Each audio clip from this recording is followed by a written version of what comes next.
નમસ્કાર વિદ્યાર્થી મિત્રો, સ્વાગત છે આપ સર્વેનું આપણા સૌની ચેનલ લર્ન વિથ ડેક્સમાં। તો દોસ્તો, આજના આ વિડીયોમાં આપણે સોલ્વ કરવા જઈ રહ્યા છીએ વર્ષ 2024 ગાલા અસાઇનમેન્ટ પ્રશ્નપત્રમાંથી સેક્રેટરીયલ પ્રેક્ટિસ અને વાણિજ્ય પત્ર વ્યવહાર એટલે કે એસપીસીસી વિષયનું પ્રશ્નપત્ર નંબર 1 થી પ્રશ્નપત્ર નંબર 6 ના વિભાગ એના જેટલા પણ વિકલ્પો એટલે કે એમસીક્યુઝ આપેલા છે તેનું સોલ્યુશન। આની પહેલા દોસ્તો આપણે ઇકોનોમિક્સ અને બીએ એટલે કે અર્થશાસ્ત્ર અને વાણિજ્ય વ્યવસ્થાને સંચાલન જેવા વિષયના તમામ પ્રશ્નપત્રોના જે વિભાગ એ તથા બી છે તેના સોલ્યુશન્સના વિડીયોઝ પણ અપલોડ કરેલા છે, જે તમામની લિંક્સ મળી જશે તમને નીચે ડિસ્ક્રિપ્શન બોક્સની અંદર, તો ત્યાંથી તે વિડીયોઝને અચૂકથી નિહાળી લેજો। હાલ બિલકુલ પણ સમયનો વ્યય ન કરતા શરૂ કરીએ છીએ દોસ્તો અહીંયા આપણું આ સોલ્યુશન પ્રશ્નપત્ર નંબર 1 થી। ફટાફટ આપ સર્વ વિદ્યાર્થી મિત્રો આ વિડીયોને લાઈક અને શેર કરીને બન્યા રહેજો વિડીયોમાં સુધી, જેથી કરીને અત્રે સમજાવેલા આ મહત્વપૂર્ણ સોલ્યુશનની અંદર એકદમ વિગતવાર રીતે આપ સર્વે વિદ્યાર્થી મિત્રોને ખ્યાલ આવી શકે। અને તે સિવાય જો આપ શ્રી છો આપણી ચેનલ ઉપર નવા અને હજુ સુધી ચેનલ ઉપર નથી જોડાયા તો નીચે આવેલા લાલ કલરના સબસ્ક્રાઇબ બટન દબાવીને ચેનલ ઉપર જોડી દેજો તથા બાજુમાં આવેલા બેલ આઇકનને કરી દેજો ઓલ પર સેટ, જેથી કરીને ભવિષ્યમાં આવનારા ધોરણ 11 અને 12 ને લગતા આવા જ મહત્વપૂર્ણ કોમર્સના વિડીયોઝ સૌથી પહેલા દોસ્તો આપને જોવા મળતા રહે। અહીંયા શરૂઆત કરીએ પ્રશ્નપત્ર નંબર 1 ના સૌથી પહેલા પ્રશ્નના વિકલ્પથી। તો જ્યાં આપણને આપેલું છે કે બેંકમાં લોકરની સુવિધા મેળવવા અંગે લખાતા પત્રને કેવા પ્રકારનું પત્ર કહી શકાય, તો સાચો જ ઉત્તર બની જશે દોસ્તો અહીંયા વિકલ્પ નંબર એ વિનંતી પત્ર। બીજું છે અગ્નિશામક દળની સેવા એ કેવી સેવા કહી શકાય, તો બી જાહેર ઉપયોગી સેવા। ત્રીજું નિયુક્તિના પત્રના અંતમાં શું પાઠવવામાં આવે છે, ખૂબ જ મહત્વપૂર્ણ અને ઘણી બધી વખત રિપીટ થતો એવો પ્રશ્ન આવી જશે અહીંયા વિકલ્પ નંબર એ શુભેચ્છા। ચોથું આરોગ્ય સાથે સંકળાયેલી વીમા પોલિસીને કયા નામથી ઓળખવામાં આવે છે, અહીં આ પણ છે મહત્વપૂર્ણ પ્રશ્ન આવી જશે મેડિક્લેમ વીમો એટલે કે બી। પાંચમું ઈસીએસ નું પૂરું નામ શું છે, તો આવશે ઇલેક્ટ્રોનિક ક્લિયરિંગ સર્વિસ, આ પણ મહત્વપૂર્ણ એવો અહીંયા એમસીક્યુ એટલે કે વિકલ્પ છે। છઠ્ઠું પ્રેઝન્ટેશનમાં કોણ કેન્દ્ર સ્થાને હોવું જોઈએ, તો આવી જશે અહીંયા પ્રેક્ષકો। અહીંયા જ્યાં પણ હું સ્ટાર કરીશ તે તમામ પ્રશ્નો ખૂબ જ મહત્વપૂર્ણ દોસ્તો જે છે તે આપણા માટે સાબિત થાય છે। સાતમું કયા દસ્તાવેજ દ્વારા જાહેર ભરણા માટે આમંત્રણ આપવામાં આવે છે, તો બી વિજ્ઞાપન પત્ર। આઠમું 2 હપ્તા વચ્ચેનો સમયગાળો ઓછામાં ઓછો કેટલો હોવો જોઈએ, તો એ 1 માસ। નવમું ત્યાગપત્ર શેની સાથે સંકળાયેલ છે, તો સી હકના શેર સાથે। ત્યારબાદ 10મું શેર બજાર, તો કે દેશના વિકાસની પારાશીસી છે। 11 ફરજિયાત ફેરબદલીમાં, તો વિકલ્પ બી સ્ટેમ્પ ડ્યુટી ભરવાની જરૂર નથી। ત્યારબાદ 12મું ડિબેન્ચર ધારકી કંપનીનો કોણ છે, તો લેણદાર। 13મું ડિબેન્ચર એટલે તો કે ઉછીની મૂડી। આગળ વાત કરીએ તો આગળ આપેલું છે પ્રશ્ન નંબર 14 કે સ્વેટ ઇક્વિટી શેર ધારણ કરનારને, તો બી સભ્યપદ મળે છે। 15મું જાહેર કંપનીમાં ઓછામાં ઓછા કેટલા સંચાલકો હોવા જોઈએ, તો 3। ત્યારબાદ છે 16મું મેનેજિંગ ડિરેક્ટરની નિમણૂક એક સાથે કેટલા વર્ષ માટે કરી શકાય, તો સી 5 વર્ષ માટે। પછી 17મા નંબરનો પ્રશ્ન 2 વાર્ષિક સાધારણ સભાઓ વચ્ચે કેટલા માસથી વધુનો સમયગાળો ન હોવો જોઈએ, તો એ 15 માસ।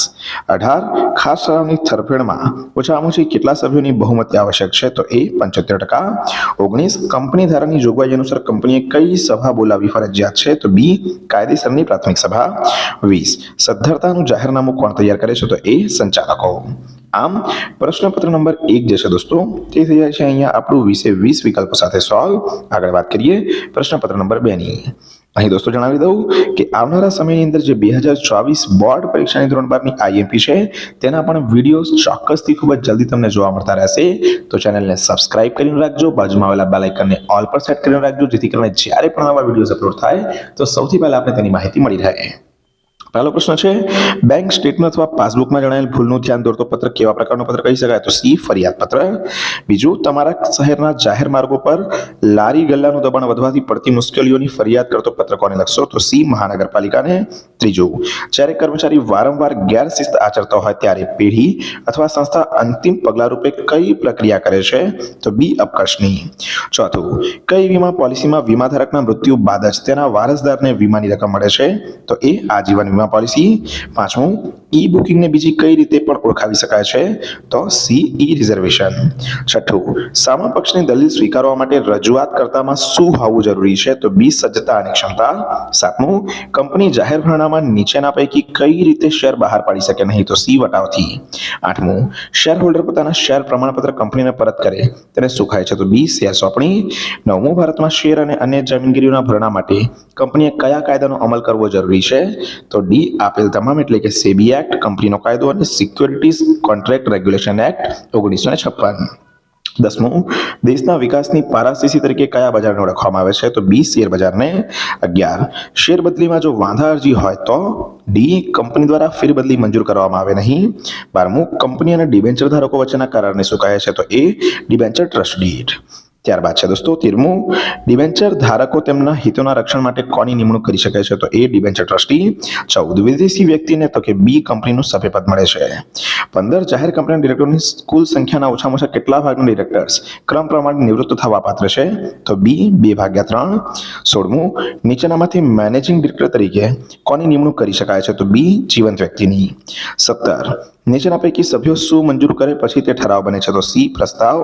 18, સભાની કાર્યવાહી ચલાવવા સભ્યો દ્વારા જે વ્યક્તિની પસંદગી કરવામાં આવે તે વ્યક્તિને શું કહે છે? તો એ સભાપતિ. 19, કંપનીને ફડચામાં લઈ જવાનો ઠરાવ પસાર થયા બાદ તેની કેટલા દિવસમાં વર્તમાનપત્રમાં જાહેરાત આપવી પડે? તો ડી, 14 દિવસમાં. 20, જાહેર કંપનીના ઓછામાં ઓછી કેટલી સભ્ય સંખ્યા થાય તો કંપનીને ફડચામાં લઈ જઈ શકાય? તો એ 7 થી ઓછી. આમ આ થઈ જશે દોસ્તો અહીંયા પેપર નંબર 2 આપણું પૂર્ણ. આગળ વાત કરીએ પેપર નંબર 3ની, જ્યાં છે પહેલું કે સામાન્ય રીતે બેંકને નીચેના પૈકી કયો પત્ર લખવામાં આવતો નથી? તો બી, ખાતું ખોલાવવા માટેનો. બીજું, વેપારીએ નિકાસનો પરવાનો મેળવવા કોની મંજૂરી લેવી પડે? તો એ ભારત સરકારની. ત્રીજું, રૂબરૂ મુલાકાતના પત્રમાં નીચેનામાંથી કઈ બાબતનો ઉલ્લેખ કરવામાં આવતો નથી? તો સી, નોકરીની શરતોનો.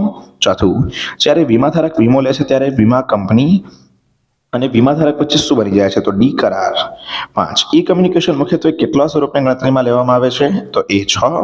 છઠ્ઠું, નીચેના પૈકી કોને રજૂઆતની અભિવ્યક્તિની લાક્ષણિકતા પ્રમાણે પ્રેઝન્ટેશનનો પ્રકાર ગણાવી શકાય નહીં? તો આવી જશે સી, શ્રાવ્ય. 7, શેરની કેવી વહેંચણી શરૂઆતથી જ રદબાતલ છે? તો બી, ગેરકાયદેસર. 8, શેર જપ્તીને કારણે કંપનીની ભરપાઈ થયેલી મૂડીમાં ખાલી જગ્યા થાય છે? તો બી, ઘટાડો. 9, શેર અરજીઓનું વર્ગીકરણ કેટલી રીતે કરી શકાય? તો સી, 4 રીતે. 10, શેરધારક નાદાર જાહેર થાય ત્યારે તો ફરજિયાત ફેરબદલી થાય એટલે કે વિકલ્પ એ. 11, કઈ ફેરબદલીમાં અવેજનું તત્વ હોતું નથી? તો બી, ફરજિયાત ફેરબદલીમાં. 12, ડિબેન્ચર ધારકોના વિશાળ સમુદાયનું પ્રતિનિધિત્વ કોણ કરે છે? તો ડી, ડિબેન્ચર ટ્રસ્ટી. 13, ડિબેન્ચર શબ્દ કયા મૂળ લેટિન શબ્દ ઉપરથી ઉતરી આવે છે? તો સી, ડેબર.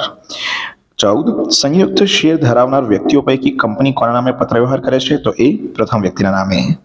15 નંબરનો પ્રશ્ન છે આગળ કે પૂર્ણ સમયના મેનેજિંગ ડિરેક્ટરને કેટલું મહેનતાણું ચૂકવી શકાય છે? તો બી, ચોખ્ખા નફાના 5%. 16, નીચેનામાંથી મેનેજિંગ ડિરેક્ટર તરીકે કોની નિમણૂક કરી શકાય? તો સી, વ્યક્તિની. 17, કંપનીએ બોર્ડ ઓફ ડિરેક્ટર્સ એટલે કે સંચાલક મંડળની વર્ષમાં ઓછામાં ઓછી કેટલી સભાઓ બોલાવવી જોઈએ? તો સી, 4. 18, કંપની સભામાં મતદાન દરમિયાન સરખા મતો પડે ત્યારે કોણ પોતાનો મત આપી શકે? તો સી, સભાપતિ. 19, કંપનીની સ્થાપના ચોક્કસ મુદત માટે કરવામાં આવેલ છે તેવું શેમાં જણાવેલું હોય છે? તો સી, નિયમન પત્રમાં. 20, કંપની ફડચામાં હોય ત્યારે કંપનીની મિલકતનું વેચાણ કોણ કરે છે? તો ડી, લિક્વિડેટર. આમ પેપર નંબર 3 જે છે તે પણ થઈ જશે દોસ્તો અહીંયા સોલ્વ. આગળ વાત કરીએ પેપર નંબર 4ના પહેલા પ્રશ્નની, તો કે બેંક સાથેના પત્રવ્યવહારમાં જ્યારે પણ નાણાંની કોઈ રકમનો ઉલ્લેખ થતો હોય ત્યારે તે કેવી રીતે લખવી જોઈએ? તો સી, આંકડા અને શબ્દોમાં. 2, મોટા શહેરમાં પાણી પુરવઠો પૂરતા પ્રમાણમાં મેળવવા માટે કઈ સંસ્થા સાથે પત્ર વ્યવહાર કરવો પડે છે? તો બી, મહાનગરપાલિકા સાથે. 3, આંતર વિભાગીય પત્ર વ્યવહારમાં કયો પત્ર વિધિસર કે અવિધિસર રીતે લખાતો પત્ર છે? તો સી, મેમો. 4, સામાન્ય વીમામાં જોખમ કેવું હોય છે? તો બી, અચોક્કસ. 5, વિડીયો કોન્ફરન્સિંગ માહિતી સંચારની કેવી પ્રક્રિયા છે? તો બી, દ્વિમાર્ગી. 6, મૌખિક રજૂઆત દ્વારા ધાર્યું પરિણામ લાવવા નીચેના પૈકી શાની સજ્જતા જરૂરી નથી? તો એ, નાણાંની. 7, ઇક્વિટી ડિવિડન્ડ શેના પર આધાર રાખે છે? તો બી, કંપનીના નફા પર. 8મું, ત્યાગપત્ર કેટલા ભાગમાં વહેંચાયેલ હોય છે? તો એ, 2. 9મું, શેર અરજી અંગેની વિધિ કેટલા તબક્કાઓમાં વહેંચાયેલી હોય છે? તો બી, 4. 10, નીચેનામાંથી કંપનીનું મહત્વનું લક્ષણ કયું છે? તો બી, મુક્ત શેરોનું હસ્તાંતરણ. 11, સ્વૈચ્છિક ફેરબદલીમાં તો સ્ટેમ્પ ડ્યુટી ભરવી પડે છે વિકલ્પ એ. 12, ડિબેન્ચર ટ્રસ્ટની નિમણૂક કોણ કરે છે? તો ડી, ડિબેન્ચર ધારકોની સભા. 13, ડિબેન્ચર પર કયા દરે વ્યાજ ચૂકવવામાં આવે છે? તો ડી, નિશ્ચિત દરે. 14, કંપનીમાં સેવા આપનાર નિષ્ણાત વ્યક્તિઓને અવેજમાં આપેલા શેરથી સી, કંપનીનું સભ્યપદ મળે છે. 15 નંબરનો પ્રશ્ન, મેનેજિંગ ડિરેક્ટરની નિમણૂક થયાના કેટલા દિવસમાં રજિસ્ટ્રારને જણાવવું પડે છે? તો બી, 60 દિવસમાં. 16, સંચાલક પોતાના કેટલા ઓળખ ક્રમાંક મેળવી શકે? તો ડી, 1. 17, કંપની સભાની નોટિસ તેના સભ્યોને કેટલા દિવસ અગાઉ આપવી જરૂરી છે? તો ડી, 21 દિવસ. 18 સભામાં થયેલ કામકાજ અને નિર્ણયો અંગેની મુદ્દાસર સ્વરૂપની નોંધને શું કહે છે? તો ડી સભા નોંધ. 19 કંપનીને ફડચામાં લઈ જવાનો ઠરાવ પસાર થયા બાદ કેટલા દિવસમાં વર્તમાનપત્રમાં જાહેરાત આપવી પડે? તો ડી 14 દિવસ.